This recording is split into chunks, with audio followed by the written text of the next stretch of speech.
السلام علیکم۔ بلوچستان کے حوالے سے آج ایک خبر یہ تھی کہ مختلف واقعات جو دہشت گردی کے ہوئے ہیں وہ انپریسیڈنٹڈ ہیں۔ 9 واقعات بعض نے اس سے بھی زیادہ رپورٹ کیے۔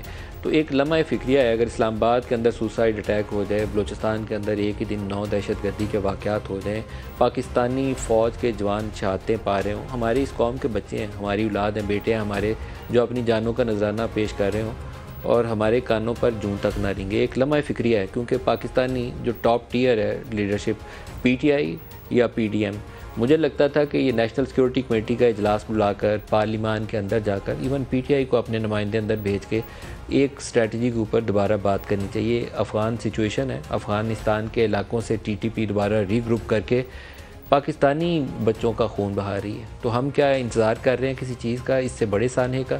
تو بہت ہی افسوسناک صورتحال ہے، اور ہمارے سیکورٹی کے ادارے ہوں یا ہماری پارلیمان ہو، دونوں کو سر جوڑ کے بیٹھنا چاہیے، اور اس کا جواب ایک ہی ہے کہ زیرو ٹالرنس۔ یہ نہیں ہے کہ انہوں نے دہشت گردی کی ہے تو ہم لیٹ جائیں گے یا ڈر کے پیچھے ہٹ جائیں گے، آپ کو اس کو ختم کرنا ہے پوری قوت کے ساتھ، پوری طاقت کے ساتھ۔ پولیٹیکل سپورٹ دینی ہے پارلیمان نے اور سیاسی قیادت نے۔ عمران کی ذمہ داری اتنی ہے جتنی شہباز شریف کی ہے۔ یہ نہیں ہے کہ وہ کہہ رہے ہیں کہ میری حکومت چلی گئی ہے تو دہشت گردی بڑھ گئی ہے۔ ان کو یہ معلوم ہے کہ افغانستان کی جو سچویشن ہے اس کے بعد ٹی ٹی پی کو وہاں جائے پناہ ملی ہے اور اس کا خمیازہ ہم بھگت رہے ہیں۔ تو یہ ذمہ داری عمران کو بھی اٹھانی ہے، شہباز شریف کو بھی اٹھانی ہے، اور باقی ساری سیاسی قیادت کو بھی اٹھانی ہے۔ اور جو فوج کی قیادت ہے وہ ساتھ جا کے بیٹھے، نیشنل سیکورٹی کمیٹی کا اجلاس بلائیں، نیب کا فالو اپ کریں، کچھ اور حکمت عملی بنانی ہے وہ بنائیں، کیونکہ ضرب عضب کے بعد جب ان کی کمر توڑی گئی تھی تو وہ یہاں سے بھاگے تھے اور افغان علاقوں میں جا کے انہوں نے جائے پناہ لی تھی۔ رد الفساد کا ایک آبجیکٹیو یہ تھا کہ شہروں کے اندر جو ان کے ریمننٹس ہیں ان کا خاتمہ کرنا ہے، لیکن اب آپ کو دوبارہ ایک نئی سچویشن کا سامنا ہے۔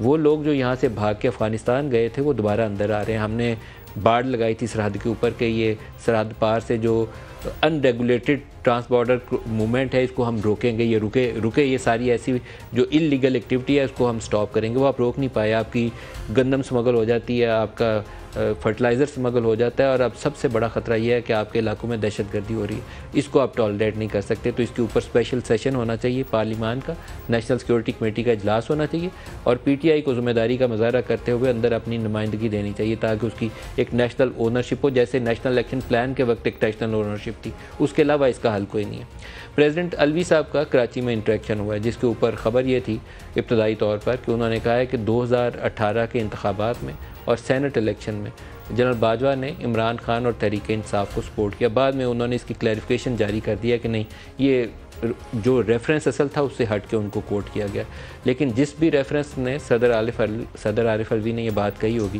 At least as a journalist جن لوگوں نے، میں اس میں شامل ہوں، 2018 کا انتخابات کور کیے تھے، میں نے بہت بڑی تعداد میں قومی اسمبلی کے اور صوبائی اسمبلی کے حلقے وزٹ کی، بہت بڑی تعداد میں، سما کے لیے ہی ہم اتنا گھومے تھے پورے طول و عرض میں ایک ایک حلقے میں جا کر صورتحال دیکھنے کے لیے کہ ہم بہت اچھے سے ایک صورتحال کا جائزہ لے کر ایک انتخابی سروے اس کو سامنے رکھ سکتے تھے کہ کس حلقے میں کہاں کس کی کیا پوزیشن ہے۔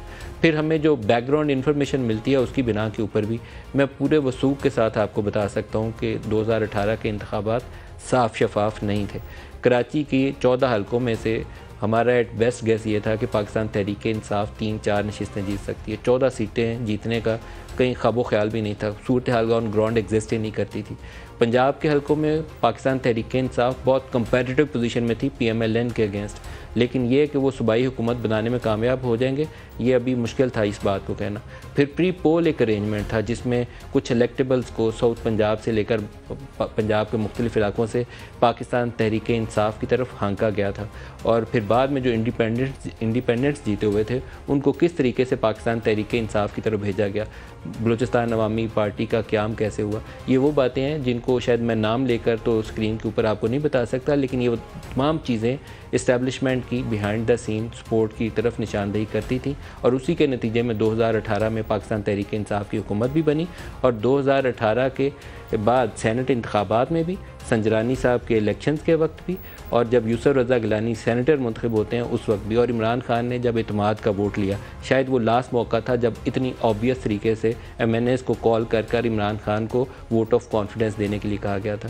اس کے بعد جب D G I S I کی تعیناتی کا موقع آیا تو جنرل فیض کو ہٹائے جانے کے اوپر عمران خان نے ایک ٹف پوزیشن لی اور بڑے کیبنٹ میٹنگ کے اندر سخت الفاظ کا چناؤ کیا جنرل باجوہ اور اسٹیبلشمنٹ کے لیے کہ میں کوئی ربر سٹیمپ نہیں ہوں کہ جو آپ بھیجیں میں اس کے اوپر مہر لگا دوں، اس طرح کے جملے کہے۔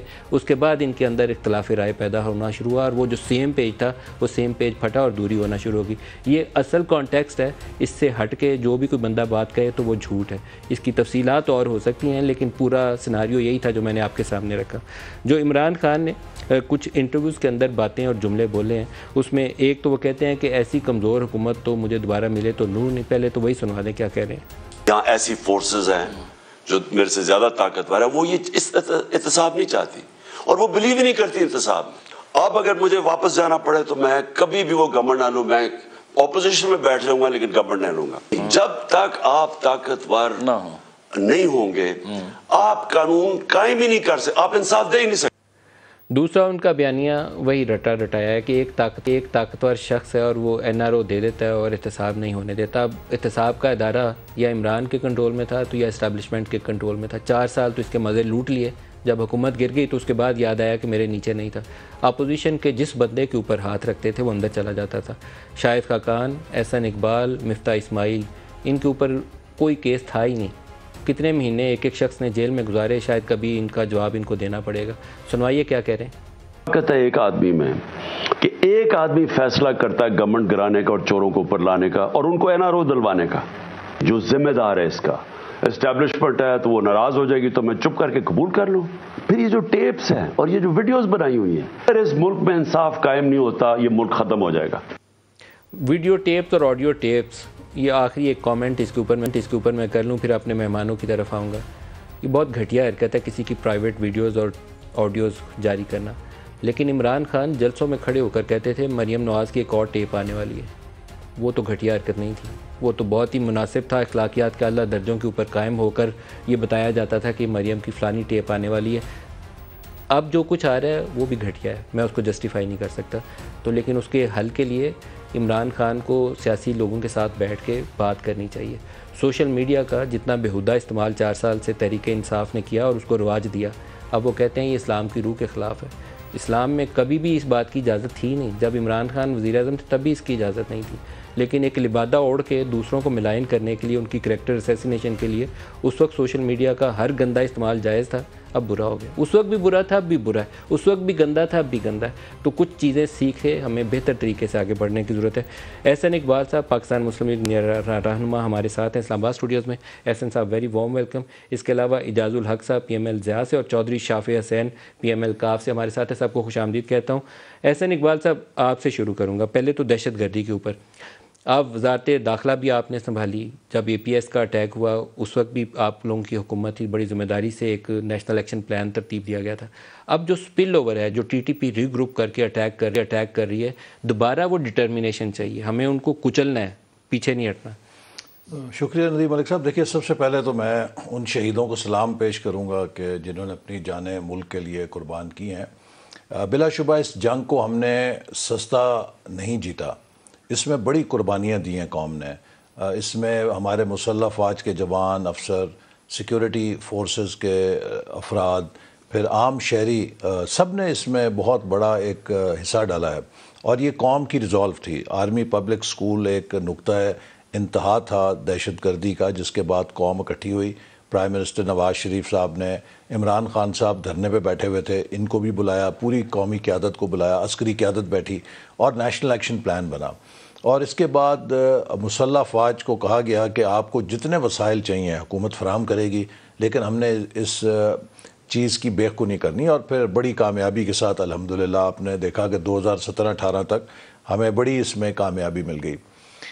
2018 میں آپ کو یاد ہوگا کہ مجھ پہ بھی اٹیک ہوا اور اس کے بعد ہمارے وہ آخری دن تھے حکومت کے، میں بلکہ ہاسپٹل میں تھا، تو وہاں سے ہم نے نیشنل انٹرنل سیکیورٹی پالیسی کا جو سیکنڈ پارٹ 2018 سے 23 کا ہے وہ مکمل کیا اور آخری جو کیبنٹ میٹنگ تھی اس میں اس کی اپروول دی۔ ہمیں جب جو اسباب آپ نے بتائے کہ حکومت سے نکالا گیا، تو میں نے وہ تمام لوگ جو سیکیورٹی سے متعلقہ تھے ان کی بار بار اس طرف توجہ دلائی کہ یہ جو نیشنل انٹرنل سیکیورٹی پالیسی ہم نے بنائی ہے 18 سے 23، اس میں ہمارا مرکزی فوکس یہ تھا کہ ہمیں کائنیٹک کے بعد اب نان کائنیٹک پہ توجہ کرنی چاہیے۔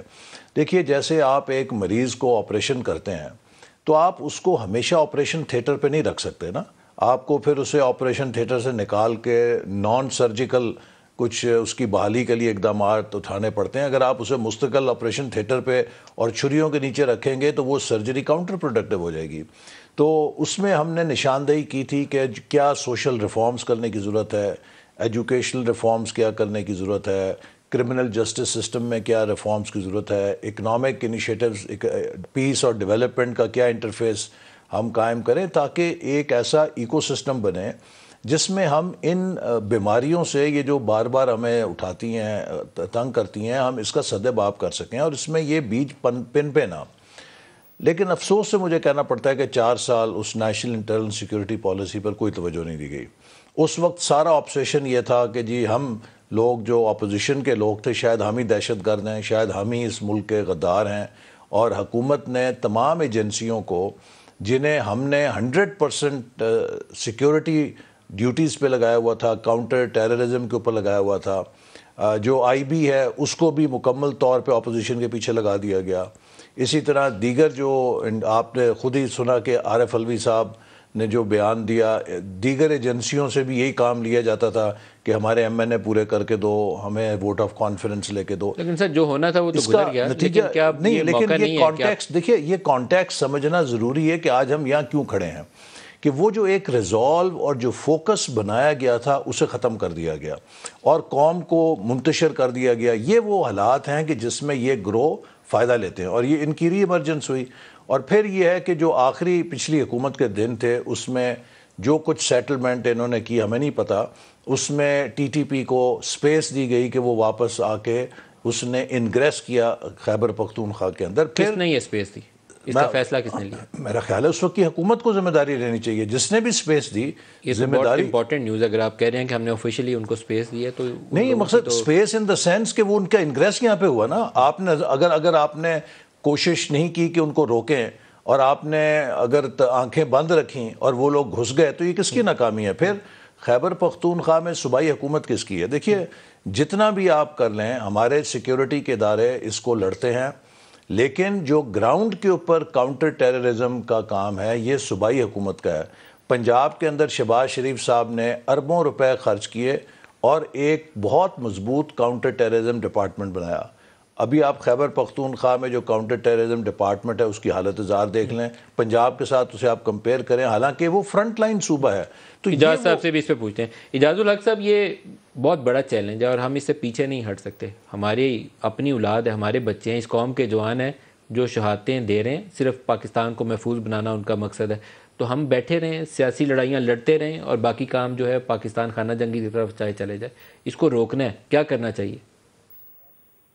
دیکھیں، احسن اقبال صاحب نے بہت سی باتیں تو صحیح کر دیں، لیکن جہاں پر بیچ میں اختلاف آ جاتا ہے نا، وہاں پر اس کو اجتماعی طور پر دیکھنا چاہیے کہ ملک کے مفاد میں کیا ہے۔ بلیم گیم تو اس معاملے میں میرا نہیں خیال کہ ٹھیک ہے۔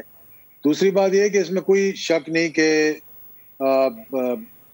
جو ہے ریڈ لائن جو ہے ہماری اے پی ایس اسکول تھا، اور سب کو معلوم ہے اس کے بعد کیا ہوا، کس طرح سے سب ایک بیٹھے اور کس طرح سے نیشنل ایکشن پلان بنایا گیا اور کس طرح سے اس کو امپلیمنٹ کیا گیا، اور 80,000 جانوں کی قربانی دی گئی، ملک کا اکنامک تباہی جو ہے وہ ساری آ گئی۔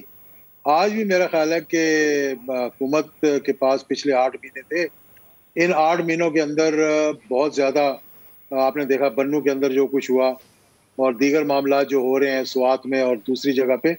میں نہیں کہہ رہا کہ موجودہ حکومت کی ناکامی اس میں کہہ سکتے ہیں، لیکن آپ کو معلوم ہے کہ کون گفتگو کرتا ہے۔ جب بھی ٹی ٹی پی کو اگر سپیس دی گئی تو کون گفتگو کر رہا تھا؟ کیا یہ رہ چکے ہیں احسن اقبال صاحب وزیر داخلہ، ان کو معلوم ہوگا کہ ان کے وزیر داخلہ ہوتے ہوئے کتنی گفتگو کہیں ہوئی ان کے مطلب کہنے سے۔ لیکن اجاز صاحب، احسن صاحب کا بیان بڑا اہم ہے، وہ کہتے ہیں تحریک انصاف کی حکومت میں ٹی ٹی پی کو سپیس ملی کہ دوبارہ پاکستانی علاقوں میں آ جائیں. یہ بڑا بیان ہے. اگر سپیس دی گئی تو اس کی اکاؤنٹیبلٹی بہت بڑا. میں اسی پہ آ رہا, میں وہی بات کر رہا تھا کہ کیا احسن اقبال صاحب یہ بتا سکتے ہیں کہ جو سپیس دی جاتی ہے وہ کیا حکومت کے کہنے پہ دی جاتی ہے یا کوئی اور گفتگو کر رہا ہوتا ہے, یعنی کہ افغانستان کے ساتھ یا ٹی ٹی پی کو روکنے کے لیے یا ان کو سپیس دینے کے لیے جو نیگوسیشنز ہو رہی تھیں اس میں حکومت کا کتنا ہاتھ تھا اور اسٹیبلشمنٹ کا کتنا سر؟ آپ اپنے سر سے یہ اتار کے احسن صاحب کے سر پہ ڈال رہے ہیں تو آپ بہتر پوزیشن میں آپ بتا سکتے ہیں کہ یہ کس کی ذمہ داری تھی. نہیں, میں تو یہ کہہ رہا ہوں کہ سب کو ایک پیج ہونا چاہیے. احسن اقبال صاحب سے زیادہ کوئی نہیں جانتا ہوگا کہ جب نیشنل ایکشن پلان بن رہا تھا تو اس وقت اسٹیبلشمنٹ بھی اور اپوزیشن بھی اور حکومت بھی اکٹھے بیٹھے ہی تو آگے بات چلی نا, اور اکٹھے ان کو بٹھانے کے لیے بھی کوششیں کی گئی, جہاں سے وہی سب کو معلوم ہے موجودہ اس وقت اکٹھے جنرل رحیل نے بٹھایا تھا. اس وقت بھی عمران دھرنا دے کے بیٹھے ہوئے تھے, جنرل رحیل نے ان کو اکٹھا بٹھایا تھا. تو اگر آپ یہ توقع رکھتے ہیں کہ دوبارہ آرمی چیف ان کو اکٹھا بٹھائیں تو پھر آپ لوگوں کو اپنی شکست تسلیم کر لینی چاہیے کہ سیاسی لوگ اس قابل نہیں ہیں کہ بیٹھ کے پاکستان کے مسئلوں کا حل ڈھونڈ سکے. کسی فوجی جنرل کا انتظار کرتے ہیں کہ ان کو اکٹھا بٹھائے, پھر آپ اپنی شکست مان لیجیے. دیکھیں میں جو بات کرنے کی کوشش کر رہا ہوں نا وہ یہ ہے کہ ٹھیک ہے اکٹھے بٹھایا تھا, کسی نے تو بٹھایا تھا نا اکٹھے. کیا وہ پاکستان کا حصہ نہیں ہے؟ کیا ان کا سٹیک نہیں ہے پاکستان کے اندر؟ سب سے زیادہ سٹیک تو ان کا ہے. پاکستان کا ملک کے ڈیفنس کے لیے, ملک کے حالات کو بہتر کرنے کے لیے, ملک کی سیکیورٹی کے لیے. سر سٹیک تو آپ کا اور میرا, ہم سب کا ہے جو ہم پاکستان میں رہتے ہیں. 7,000 کے قریب. لیکن احسن صاحب سے اس کا جواب لے لوں, شہید ہوئے. احسن صاحب سے اس کا جواب لے لوں. احسن صاحب جو انہوں نے کہا کہ جو ذمہ داری جن کی ہے, انہوں نے کہا جو بات کرتے ہیں وہ انٹیریئر منسٹر کرتا ہے, اور جس طرف اشارہ کر رہے ہیں آپ بھی سمجھ رہے ہیں. دیکھیں جو اعجاز صاحب کہنے کی کوشش کر رہے ہیں وہ یہ کہہ رہے ہیں کہ جناب یہ سارے معاملات اسٹیبلشمنٹ ڈیل کرتی ہے تو آپ حکومت کو کیوں اس کا دوش دیتے ہیں پچھلی کو. دیکھیے میں پھر یہ کہوں گا, میں بھی اس چیز کو بہت قریب سے دیکھتا رہا ہوں. جو معاملات اسٹیبلشمنٹ اگرچہ خود بھی کرتی ہے, ایٹ سم لیول وہ پرائم منسٹر سے اپروول ضرور لیتی ہے. میں نے تو ہمیشہ یہ دیکھا ہے کہ جو ان کے مخصوص پروگرامز ہوتے ہیں یا جو آپریشنز بھی ہوں گے تو وہ آ کے پرائم منسٹر کو ضرور اپرائز کرتے ہیں اور ان سے اپروول اور نوٹ لیتے ہیں. تو لہٰذا یہ مکمل طور پہ ذمہ داری ایبڈیکیٹ کر دینا کہ جی ہمیں تو پتہ نہیں تھا, تو یہ بھی مناسب نہیں ہے. جو پالیسی ڈیسیجن ہے, اگر پرائم منسٹر ان کو ادروائز گائیڈ کرے تو وہ کر سکتا ہے. لیکن میں یہ کہوں گا کہ آج بھی ہم نے اس کا جائزہ لیا ہے اور پرائم منسٹر صاحب نے اس بات کا اعلان بھی کیا ہے کہ وہ فوری طور پہ نیشنل سیکیورٹی کمیٹی کی میٹنگ بھی بلا رہے ہیں, اور یہ تجویز بھی زیر غور آ جائی ہے کہ کیا اس کے اوپر ہمیں آل پارٹیز کانفرنس کرنی چاہیے. دیکھیے کچھ چیزیں ایسی ہیں کہ جو سیاست سے بالاتر ہیں. پاکستان کا پیس, پاکستان کا اندر کس قسم کی ہم سیاست کریں گے, اس میں انتہا پسندی کو کیا گنجائش ہوگی, کیا پاکستان میں وائلنس کو کوئی گنجائش ہوگی, اس کے لیے زیرو ٹالرنس ہے. چاہے کوئی مسلم لیگ نون ہے, پیپلز تحریک انصاف کو بھی بلائیے اور پارلیمان میں اس کے اوپر بحث کریے. عمران خود نہیں آتے تو شاہ محمود کو بلائیے, وہ اندر بیٹھے پارلیمنٹ کے اندر بھی اس پہ بحث کریں گے. اور جیسے میں نے کہا کہ یہ بھی تجویز ہے کہ ہم سب کو بلا کے اس عزم کا اعادہ کریں کہ جو ہم نے نیشنل ایکشن پلان کے وقت کیا تھا, کہ ہمارے اندر جو بھی اختلافات ہوں لیکن پاکستان کے امن پہ اور پاکستان میں دہشت گردی کو گنجائش نہ دینے کے اوپر ہم سب ایک ہیں, اور اس کے اوپر کوئی کمپرومائز نہیں. چودھری شافع سے بھی پوچھتے ہیں. شافع سب سے پہلے اسی مسئلے سے آغاز کرتے ہیں. یہ بڑا چیلنج ہے جس میں ہر جماعت کو اپنا حصہ ڈالنا ہے, آپ کی رائے کیا ہے؟ بسم اللہ الرحمن الرحیم. اس طرح احسن اقبال صاحب نے فرمایا کہ بہت جلد پرائم منسٹر صاحب جو ہیں نیشنل ایکشن پلان کی میٹنگ بلانے لگے ہیں. میں سمجھتا ہوں کہ اس وقت جو پاکستان لا اینڈ آرڈر کے صورتحال سے گزر رہا ہے, یہ چیزیں جو ہیں بڑھتی جا رہی ہیں. ہمیں بجائے کہ ہم ڈسکس کریں کہ جی الیکشن کب ہونے ہیں نہیں ہونے, یہ چیزیں ابھی فی الحال میٹر نہیں کرتی, اور سب کو مل کے بیٹھ کے اس کے اوپر ایک سیریس قسم کی اسٹریٹجی بنانی چاہیے اور اس کے اوپر فالو اپ ہونا چاہیے. میں اکثر دیکھتا ہوں کہ میٹنگز ہو جاتی ہیں اور کلپنگ چل جاتی ہے میڈیا میں, اس کے بعد اس میٹنگ کا کوئی فالو اپ نہیں ہوتا پراپر طریقے سے.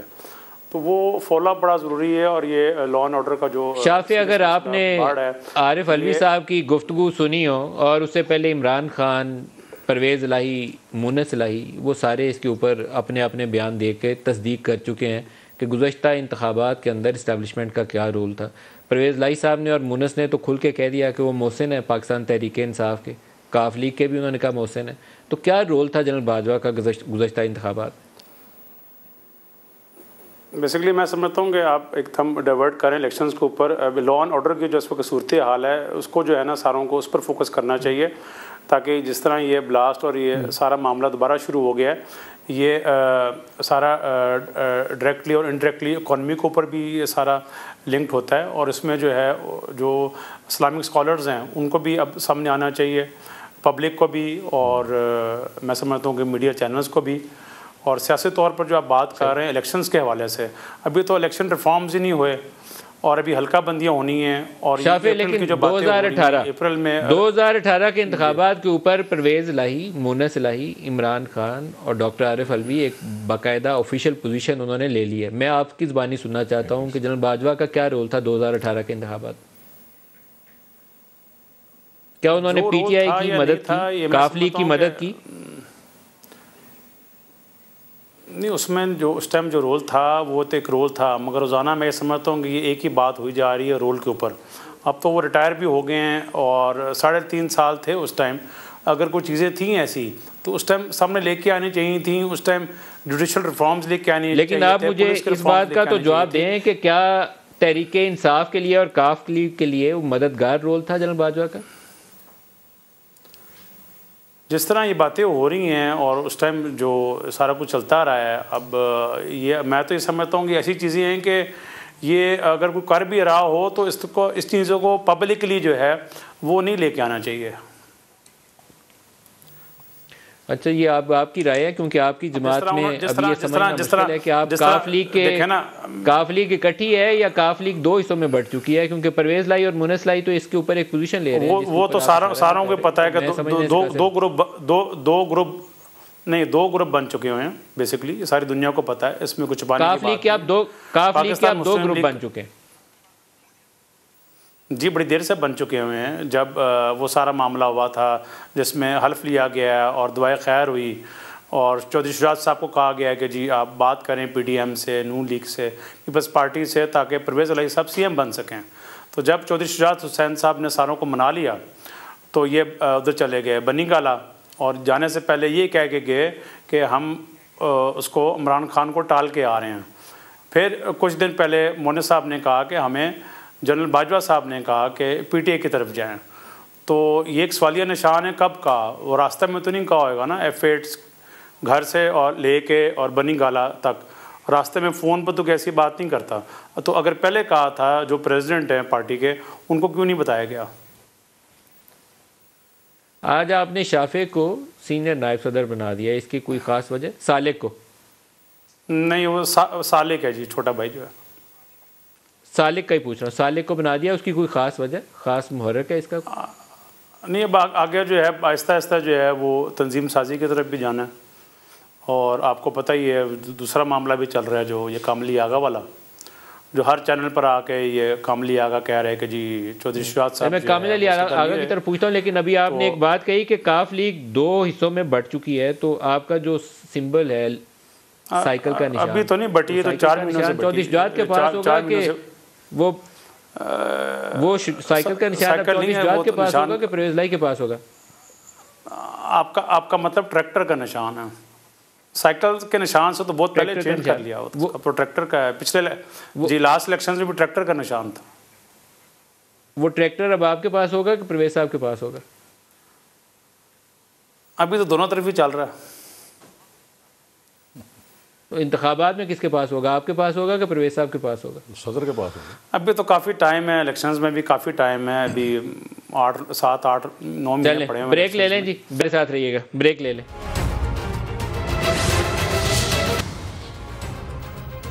پروگرام میں دوبارہ خوش آمدید کہتے ہیں. اعجاز الحق صاحب, آج عارف علوی صاحب نے کہا کہ اپریل یا مئی کے اندر انتخابات کروانے کی تجویز دی تھی, لیکن اس کے اوپر اتفاق رائے نہیں ہوا. ڈار صاحب سے بہت سی انہوں نے معاملات کیے, لیکن ڈار صاحب نے جو نواز شریف کا ان کو پیغام دیا تھا صدر صاحب کو, وہ بڑا کلیئر تھا کہ کسی پری کنڈیشن کے ساتھ کہ انتخابات مارچ میں کراؤ, اپریل میں کراؤ یا مئی میں کراؤ, کسی شرط کے ساتھ, پیشگی شرط کے ساتھ ہم مذاکرات نہیں کریں گے, اس کے بغیر ہم مذاکرات کے لیے آمادہ ہیں. تو مجھے نہیں لگتا کہ بات آگے بڑھنی ہے، کیونکہ عمران خان نہ ساتھ بیٹھیں گے نہ کوئی راستہ نکلے گا۔ دیکھیں ضروری نہیں ہے کہ عمران خان سب کو ساتھ بیٹھنا چاہیے، پارٹی کے رہنما ساتھ بیٹھ سکتے ہیں۔ احسن اقبال صاحب سمجھدار ہیں، ان کے ساتھ اور بھی بہت اچھے ان کے ساتھی ہیں، کولیگ ہیں جو بات کر سکتے ہیں۔ آج میں ایک سن رہا تھا رانا ثناء اللہ صاحب کو، تو انہوں نے بھی اس بات کا ذکر کیا کہ یہ الیکشن کمیشن یا کورٹس جو ہیں وہ ڈیسائیڈ کریں گے۔ اگر پنجاب کی اسمبلی ٹوٹ جاتی ہے تو الیکشنز کیا 90 ڈیز کے اندر پروونشل کروانے ہیں یا نیشنل کروانے ہیں، تو 2 ماہ 3 ماہ الیکشنز آگے پیچھے ہو سکتے ہیں۔ تو اس جھگڑے کو ختم کرنے کے لیے میں سمجھتا ہوں کہ اگر 1-2 ماہ الیکشنز پیچھے ہو جائیں یا کوئی بیٹھ کر بات چیت ہو جائے، کوئی الیکشن ریفارمز ہو جائیں، اسمبلی میں واپس دعوت دی جائے بلانے کے لیے ود اے پرٹیکولر ڈیٹ کہ جی ہم فلاں تاریخ کو الیکشنز کروانے کے لیے تیار ہیں، تو بہت سی چیزیں جو ہیں سلجھ جائیں گی۔ خاص طور پر لا اینڈ آرڈر کی بات تو ہم پہلے کر ہی رہے تھے، لیکن سب سے بڑا مسئلہ تو اکانومی کا ہے اس وقت۔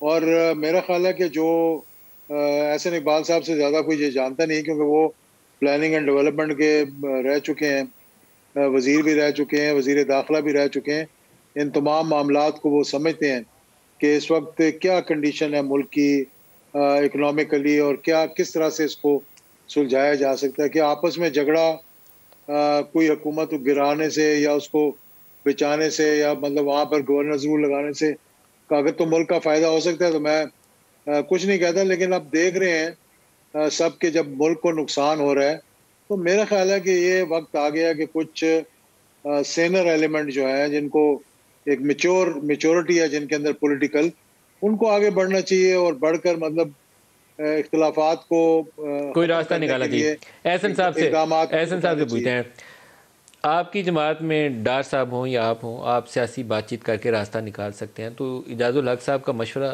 برا نہیں ہے؟ دیکھیں میں تو پہلے پی ٹی آئی کو انگیج کریں۔ نہیں، ہم تو کہہ چکے ہیں کہ بالکل سیاست میں بات چیت کو جو انکار کرے وہ سیاستدان ہی نہیں ہے۔ اور اس وقت جو ملک کے مسائل ہیں یہ کسی ایک جماعت کے لیے نہیں، پوری قوم کے لیے ہے نا۔ دیکھیے ابھی جو ملک کی معیشت ہے اس کی حالت آپ اس سے اندازہ کیجئے کہ میں 2018 میں جب پلاننگ منسٹری چھوڑ کے گیا تھا تو 1000 ارب کا ڈیولپمنٹ بجٹ تھا، جب 4 سال بعد واپس آیا ہوں 550 ارب اس کا حجم رہ گیا تھا۔ پھر آخری کوارٹر جو تھا ہماری حکومت آنے سے 10 دن پہلے یعنی کہ 1 اپریل کو وزارت خزانہ نے کہا کہ ہم پیسے جاری نہیں کر سکتے چونکہ ہمارے پاس پیسہ نہیں ہے، لاسٹ کوارٹر کی قسط ہی جاری نہیں ہوئی، تو آلموسٹ آپ یعنی کہ انٹرنلی تو خزانہ خالی ہو چکا تھا نا۔ ایکسٹرنل اکاؤنٹ کا بھی حال یہ دیکھیں، آج سوزوکی نے لیٹر جاری کیا ہے کہ وہ اگلے جنوری سے یہ پہلا ہفتہ جو ہے پروڈکشن بند کر رہے ہیں، ٹوٹا پہلے جاری کر چکے ہیں۔ اب آپ ان حالات سے گزر رہے ہیں، بہت ہی نازک دور سے، اور آپ اس کے ساتھ دیکھیے کہ جو پوری دنیا ایک ریسیشن کے سائیکل میں دھنس رہی ہے۔ امریکہ کے اندر آپ دیکھیے برطانیہ میں سٹرائکس ہو رہی ہیں، فرانس میں مظاہرے ہو رہے ہیں، پورا یورپ جو ہے انرجی کرائسس کے اندر ہے، انفلیشن ایک گلوبل انفلیشن بن چکی ہے۔ تو یہ وقت ہے بہت ہوش مندی کا، ایک بات۔ دوسری بات یہ ہے کہ خود عمران خان صاحب نے فیصلہ کیا تھا کاؤنسل آف کامن انٹرسٹ میں کہ جو اگلا الیکشن ہے وہ نئی مردم شماری پہ ہوگا۔ اور وہ کیوں ہوگا؟ اس لیے کہ جو آپ کی ایک فیڈریٹنگ یونٹ ہے سندھ، اس نے پچھلی مردم شماری کو مسترد کر دیا تھا اور اس کی مشروط منظوری دی تھی صرف 2018 کے الیکشن کے لیے، لہٰذا اگر آپ اسے ڈیویٹ کرتے ہیں تو اگلا الیکشن ہونے سے پہلے ہی متنازع ہو جائے گا۔ تیسری اہم بات یہ ہے ندیم کہ سندھ اور بلوچستان آپ کے 2 صوبے تباہ ہو گئے ہیں سیلاب سے۔ اگلے 6-8 مہینے تو ان بیچاروں کو سر پہ چھت دینی ہے، ان کو اپنے پیروں پہ کھڑا کرنا ہے، وہاں کی بحالی کا عمل ہے۔ اگر تو یہ الیکشن خالی میاں والی کی ضلع کونسل کا ہو پھر تو ہم کہیں کہ جی کرا لو، یہ پورے ملک کا الیکشن ہے، اور پورے ملک میں جب تک حالات ایسے نہیں ہوں گے کہ آپ سب لوگوں کو اس میں شامل کر سکیں، آپ کیسے کر سکتے ہیں؟ تو اس لیے میں سمجھتا ہوں پی ٹی آئی کی قیادت کو چاہیے کہ وہ ان حالات کا ملک کا سوچتے ہوئے اسمبلی کے اندر واپس آئے اور بیٹھ کر ایک انتخابی اصلاحات کے پیکج پر اتفاق رائے کرے، چونکہ جو ملک کی اس وقت صورتحال ہے ہم اگلے الیکشن کو متنازع ہونا یا کرنا افورڈ نہیں کر سکتے۔ سر ان کو دعوت دے دیں، جی میں ابھی آپ کے پروگرام کے ذریعے عمران خان کو دعوت دے دیں کہ پارٹی کو دوبارہ لے کر اسمبلی میں آ جائیں۔ جی میں آپ کے پروگرام کے ذریعے انہیں دعوت دیتا ہوں کہ اپنا جہاں انہوں نے اتنے یو ٹرنز لیے ہیں یہ بھی ایک لیں، واپس آئیں اسمبلی کے اندر اور آ کر انتخابی اصلاحات کے پیکج کے اوپر اتفاق رائے کریں تاکہ جب اگلا الیکشن ہو تو اس کے بارے میں کوئی کنٹروورسی پیدا نہ ہو. پاکستان اب کسی قسم کی پولیٹیکل انسٹیبلٹی یا کنٹروورسی کا متحمل نہیں ہو سکتا. ہمیں کم از کم ایک ڈیکیڈ آف سٹیبلٹی چاہیے تاکہ ہم جو اکنامک ریفارمز ہیں وہ کریں. ہم ہر دفعہ IMF کے پاس چلے جاتے ہیں, ہر دفعہ اپنے دوست ملکوں کے پاس چلے جاتے ہیں, کتنی دفعہ ہم کتنی دیر کریں گے. شافع سے بھی پوچھتے ہیں. شافع, انتخابی اصلاحات PTI کو اسمبلیوں میں لانا, پنجاب کے اندر دیکھیں تو پنجاب کے اندر بھی یہی لڑائی ہے. ہم ان لڑائی سے بچ کے 4-6 مہینے گزار لیں تو زندگی سکون میں آ جائے گی قوم کی. آپ کو لگتا ہے کہ PTI سے بات ہو سکتی ہے اس موقع پہ؟ میں سمجھتا ہوں کہ بات کرنی چاہیے بالکل.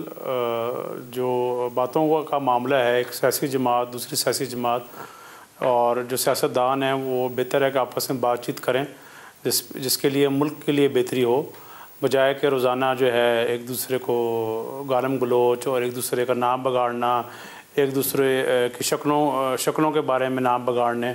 ان چیزوں سے ہمیں باہر نکلنا چاہیے اب, اور سب کو جو ہے پہلے تو ایک چیلنج ابھی آپ کو پنجاب میں آنے والا ہے. 11 سے پہلے اعتماد کا ووٹ لینا ہے پرویز صاحب نے. بے یقینی کی ایک بڑی وجہ اس وقت پنجاب حکومت بنا ہوا ہے, تو کاف لیگ کے ووٹ پرویز لائی صاحب کی طرف جائیں گے, چودھری شجاعت کی طرف دیکھیں گے, کیا ہوگا؟ وہ تو 10 ہیں جن میں سے 2-3-4 سالوں کو پتہ ہے کہ رابطے میں ہیں. اب دیکھیں کیا بنتا ہے 11 تاریخ تک, 11 تاریخ سے پہلے, تاکہ جتنا جلدی یہ معاملہ پرویز صاحب لے لیں گے پرویز صاحب اعتماد کا ووٹ کہ نہیں لے پائیں گے, کیا توقع ہے آپ کی؟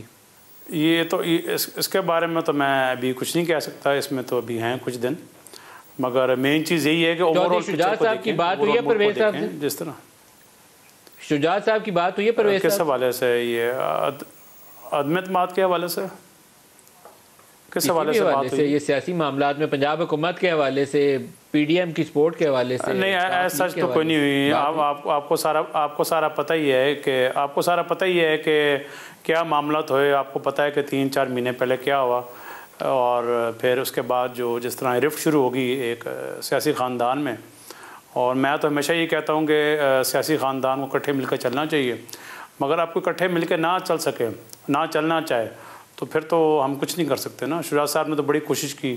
حسن صاحب اس پہ کچھ کہنا چاہیے؟ دیکھیے 2018 میں جتنی بھی انٹرفیرنس ہوئی اس کے باوجود حالات نہ بگڑتے اگر کچھ فطری جو بیلنس ہے وہ رکھا جاتا. اس میں کوئی انسان ڈینائی نہیں کر سکتا کہ 2018 میں اس دھاندلی کے باوجود پنجاب نے PMLN کو مینڈیٹ دیا. PMLN سب سے بڑی جماعت تھی وہاں پہ.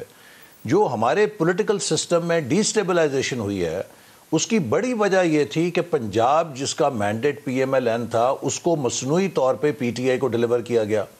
اچھا, پھر جب PMLN واپس آئی تو سپریم کورٹ نے ایک انتہائی متنازع فیصلے کے ساتھ دوبارہ اس کریکشن کو دوبارہ غلطی میں تبدیل کر کے PTI کے جھولی میں ڈال دیا پنجاب کو. اور یہ پاکستان کا سب سے بڑا صوبہ مسلسل سیاسی اور انتظامی بحران میں ہے. آپ دیکھیے کہ 4 سال عثمان بزدار کی حکومت, کوئی چیف سیکٹری, کوئی IG نہیں ٹکتا, 12 سیکٹری تبدیل ہوئے, اور اب پھر وہاں پہ ایک بات بتائیں گے کہ جو کاف لیگ, باپ پارٹی, GDA, MQM, اس کو کس نے ڈیلیور کیا تھا PTI کی طرف؟ دیکھیے جو تو 2018 کی تو اوپن سیکرٹ ہے نا کہ اس وقت اسٹیبلشمنٹ نے جو بھی فیصلہ کیا اس میں PTI کو لے کر ہے, اس میں تو کوئی دو رائے نہیں ہے. لیکن میں یہ کہتا ہوں کہ جو اسٹیبلشمنٹ کے اس فیصلے کے نتیجے میں یہ PTI کے اتحادی بنے, اس وقت تو یہ سارا جو صف بندی ہے اس میں تو آپ مجھے بتائیں کہ کسی کو کوئی شبہ ہے کہ ایک اس وقت کے فیصلے کے تحت PTI کو یہ سارے الائز باپ پارٹی کس نے کریٹ کروائی تھی؟ نہیں, اس وقت اسٹیبلشمنٹ کے ذریعے, وہ تو خود مانتے ہیں, خود باپ پارٹی مانتے ہیں اس بات کو. لیکن میں یہ کہوں گا کہ دیکھیے ایک 2018 کا تجربہ میرے نزدیک اقتصادی طور پہ پاکستان کے لیے سقوط مشرقی پاکستان کے قریب ایک جھٹکا تھا, جو CPEC کا مومنٹم بن گیا تھا, جو دنیا ہمارے ساتھ جوڑ رہی تھی, ایک سینٹیمنٹ تھا پاکستان کا, وہ خراب ہو گیا. ہمیں اس سے سبق سیکھنا چاہیے, اور آج بھی اگر ہم سب مل کر فیصلہ کر لیں کہ اس ملک کو ہم نے آئین کے راستے پہ چلانا ہے, اس ملک کے اندر ہم نے اپنے حدود کے اندر سب نے رہنا ہے, اور ایک پازیٹیو سینرجی پیدا کرنی ہے. ایک سوال آپ سے براہ راست لیسن ویل لرنڈ. ایک سوال آپ سے براہ راست پوچھوں گا, پھر اجاز صاحب سے بھی اس کا جواب لوں گا.